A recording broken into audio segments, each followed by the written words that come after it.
Welcome to the Parish Church of St. Helena in beautiful Beaufort, South Carolina, the state's second oldest town.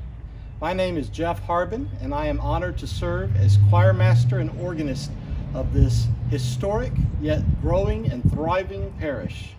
Thank you for joining us today as we explore the two pipe organs that lead musical worship here at St. Helena's. I would like to also thank my son, Michael Harbin, for help in producing this video. As you can see from this sign, St. Helena's Church was established in 1712, 1 year after the town of Beaufort. And our church building behind me was built in 1724. We do not know much about music at St. Helena's in the first century of its existence. However, we do know that a fine organ has been used to lead musical worship for well over 200 years. The earliest account is from 1817, the year of the first enlargement of the church. This quote comes from Frederick Dalco's historical account of the Protestant Episcopal Church in South Carolina. He writes, "The church underwent considerable repairs and alterations in 1817. It is of brick and was lengthened 20 feet. It has galleries with pews on the north and south sides, a chancel, and an excellent organ. Many have assumed incorrectly that this was a reed organ. The fact is that reed organ manufacturing in the United States did not commence until about 1850, so we can be reasonably certain that this 1817 instrument was indeed a pipe organ. Also, this era represents one of the most prosperous times in Beaufort's history. The next enlargement of St. Helena's Church took place in the early 1840s. A great revival had occurred in Beaufort in 1831, and St. Helena's membership grew exponentially. Room was needed to house all of these parishioners in worship, so the two galleries on the side of the church were added. At this time, a new organ by the Thomas Hall Company of New York City was also commissioned and used for the first time on Trinity Sunday in 1843. It cost $1,500 back then. During the war between the states, St. Helena's Church was used as a hospital for the Union forces. All of the box pews were removed, and legend has it that slabs from the cemetery that surrounds the church were brought inside and used as operating tables. In fact, the only thing to survive this terrible period in American history for St. Helena's is this marble baptismal font that was found in a pile of rubbish located behind the church. It was saved and mounted on a new base and continues to be used to this day for baptisms held here inside the church building. The Thomas Hall organ did not fare so well. Local stories have it that the pipes were removed and paraded down the street as if they were a marching band, and the ivories from the keys were removed and used to make decorations for the soldiers' hats. Apparently, there was a second, smaller choir organ located at St. Helena's during this time, and there's a description of its state after the Civil War. Journalist Noah Brooks reported the wreckage. "This fine old church, I regret to say, has not been spared from the ravages of war, but shows the traces of the vandal hand upon it. An old English-made choir has been disemboweled by someone, and the ivories of its keys have been forced off, a mute but eloquent witness to the ruthlessness of the soldiery who first landed in this quiet spot." According to our history book published in 1990, following the war, a melodeon was used for services. That's a small reed organ. And a new organ to replace, on a smaller scale, that lost in the war, was installed in 1876, officers of the U.S. fleet assisting.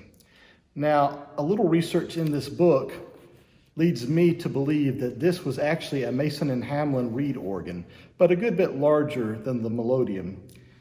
For it says in Ellen Chapman Crofut's diary, January 21st, 1890, mailed letter to Mason and Hamlin about church organ. And on January 29, 1890, Mary Barnwell called just as we were going to the ferry to get tagged to put on the church organ going to Loudon and Bates. James said he would go down to the dock and put it on. From the 1990 history, it reads, the 1876 organ must have been viewed as an insufficient instrument, needing to be replaced. The minutes of the Ladies' Aid Society, December 16, 1884 state, the principal subject of discussion was the need of a church organ, and it was noted that the society should raise $200 in 3 months to assist in the purchase of one. This obligation was fulfilled. The Ladies' Aid Society accomplished this with frequent concerts by the choir, and a fine new Hook and Hastings organ was played for the first time on March the 8th, 1885, and paid for in full March the 2nd, 1890. Our music scrapbook, which incidentally dates back to 1830, records that the Hook and Hastings organ contained 400 pipes, including a 61-note oboe stop that was added at a later date. We know that renovations took place in 1924 and that a new console was added in 1949.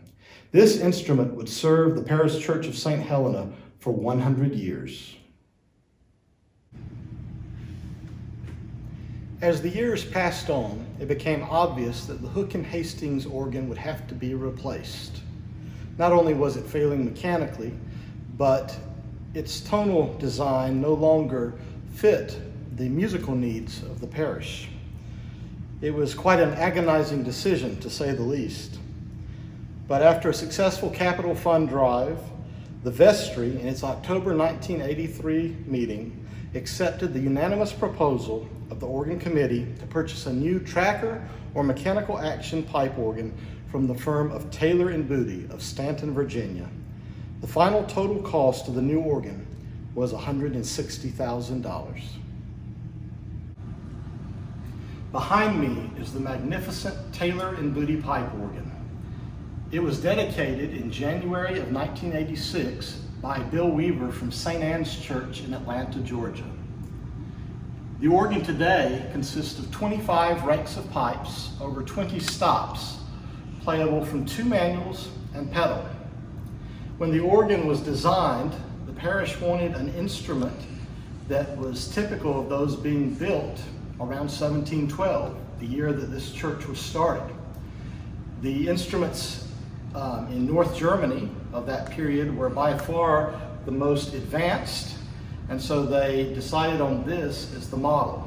This also would enable the organist to play a wide variety of literature that was not possible on the previous Hook and Hastings instrument. Several stops have been added over the years. The bar pipe on the grate, which is similar to a Gims horn with tapered pipes. The Pisana, 16-foot in the pedal. The choir to pedal coupler. And the 1-foot octave in the choir or Brustwerk division. I know you would like to hear some music from this wonderful instrument. So I'll start with a short prelude in A minor that is often attributed to Johann Sebastian Bach. Some think these pieces may have been written by one of his students. Others have the idea that he could have written them for a pedal harpsichord. We may never know for certain, but they're delightful little pieces for church and for study. So let me select the stops first. Everything on this instrument is mechanical except for the blower. And if the power goes out, we actually can have a second person back there pumping with their feet, and that has happened on occasion. First, I'm going to use the shove coupler to couple the upper manual to the bottom. From the upper manual, or breastwork, Brustwerk division, I'll select the Gedakt 8, the Spitz pipe 4, and the octave 2. And the pedal, the Pisana 16, the sub-bass 16, and the octave 8. From the grate, or Hauptwerk, the principal 8, the octave 4, the super octave 2, and the 4-rank mixture. I also like putting in the bar pipe just to add a little beef to the ensemble. And lastly, the choir to pedal coupler.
I would like to take you through several of the beautiful stops found in this instrument.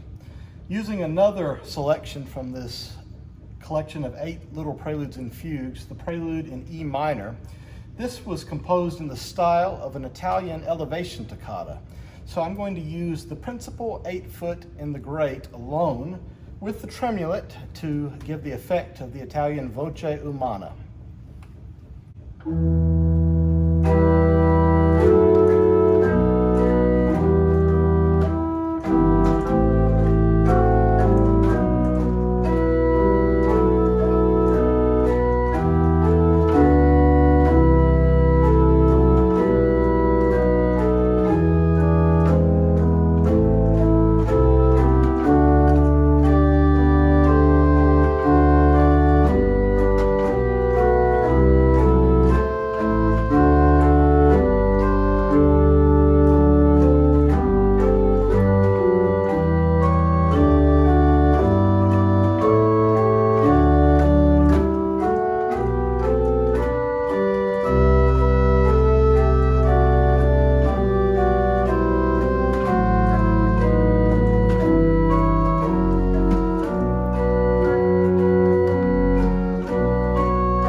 I find Lent a perfect time to play some of these short pieces in minor keys. So let's move to the prelude in G minor. Some organists play this on a full plenum or principal chorus sound. I prefer to play it just on a single 8-foot flute. Today I have chosen the 8-foot whole flute in the great or Hauptwerk division, accompanied by the 16-foot in the pedal.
Let's move now to England and something a little lighter.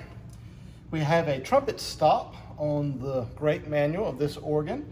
So I'm going to play a trumpet voluntary by John Stanley, who incidentally was born in 1713, 1 year after this church was founded.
One never knows about those reed stops, whether they're going to be in tune or not, especially here in the middle of March with the seasons changing from winter and heat to spring and the air conditioning running. I'd like to play for you next a little chorale prelude by Helmut Walke on the Lenten hymn, Ah, Holy Jesus, How Hast Thou Offended? And this features another reed stop, the crumhorn.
One final solo combination that I would like to share with you is the cornet on the grate. This 4-rank stop consists of pitches at 4 foot, 2 2/3, 2 and 1 3/5, and is used in conjunction with the whole flute 8. I would like to play a chorale prelude by Johann Sebastian Bach, a tune that might have been known better during his time as My Heart is Filled with Longing, but we know it today as the Passion Chorale, O Sacred Head, Now Wounded.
As I mentioned in my remarks earlier, there is written evidence that there might have been a second organ in St. Helena's Church during the Civil War.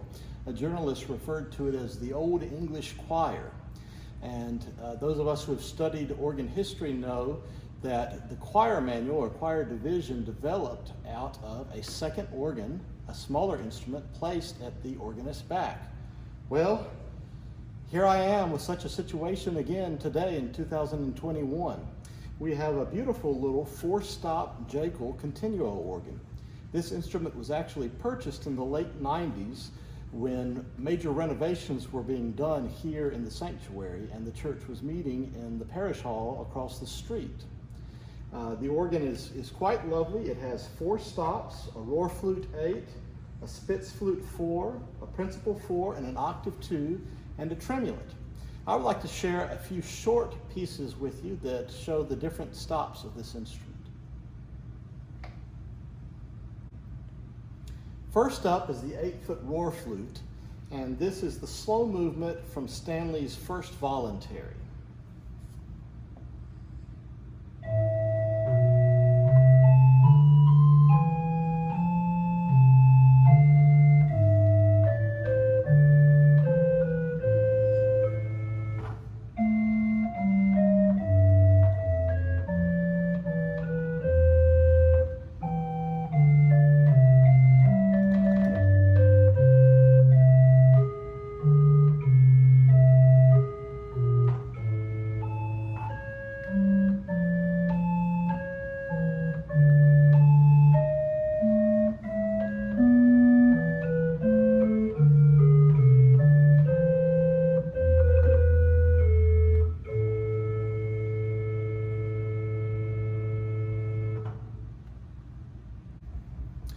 Since being moved to the choir loft after the renovation in the late 90s, the Jaeckel continuo organ has been used to accompany soloists and small ensembles such as children's choirs, and also for the occasional organ voluntary.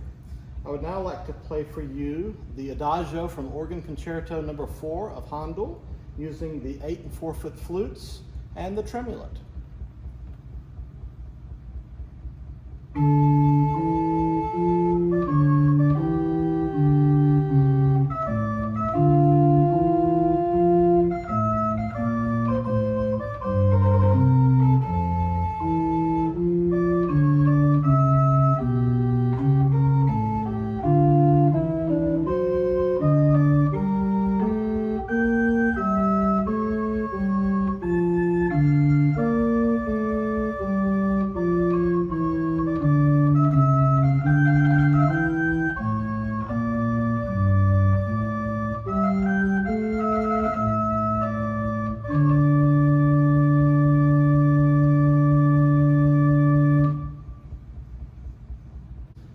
The last piece I would like to share with you on the Jaeckel continuo organ is a little verso in E minor by Italian composer Domenico Zippoli. He was a contemporary of Johann Sebastian Bach, and this piece will be played using the roar flute 8 and the octave 2.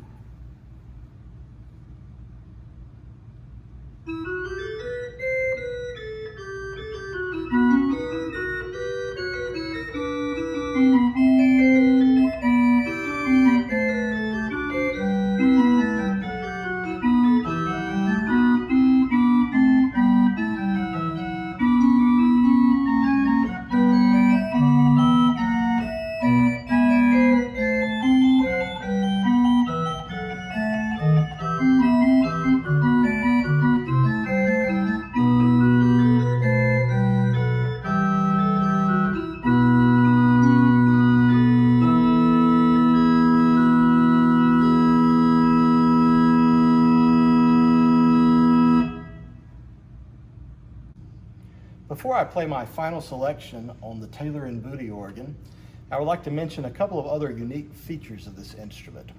One is the nightingale stop, which is always very popular with the children. It consists of 2 pipes upside down and some type of liquid. Used to be water, but we've got mineral oil in there now so it doesn't dry out. Here's what the birds sound like.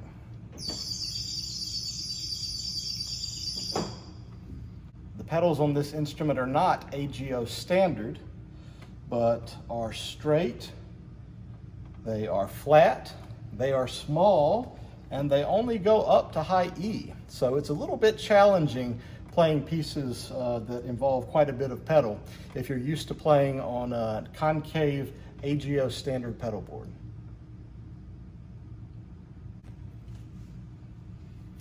The final piece that I would like to play for you is an excerpt from Felix Mendelssohn's Second Sonata, the Allegro Maestoso. This is a piece from the 19th century, but as we all know, Mendelssohn was greatly influenced by the compositions of Johann Sebastian Bach.